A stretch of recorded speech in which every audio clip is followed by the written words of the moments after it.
歡迎收聽提神百香果靈修頻道，願神嘅話語成為你嘅導引。詩篇43篇3節，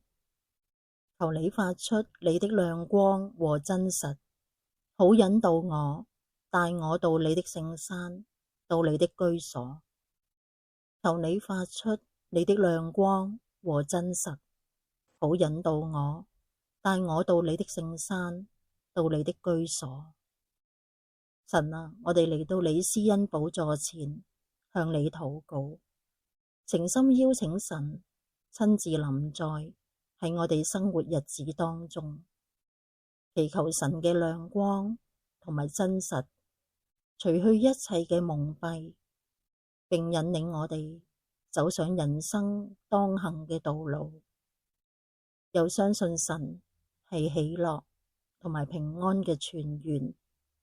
切切渴慕你嘅同在，依靠神係我哋嘅力量同埋幫助。或許仍在困難當中，依然定義讚美神，並將焦點從困擾轉向神身上，因你係我臉上嘅光榮，係我嘅神。奉耶穌基督得勝名字禱告，阿門。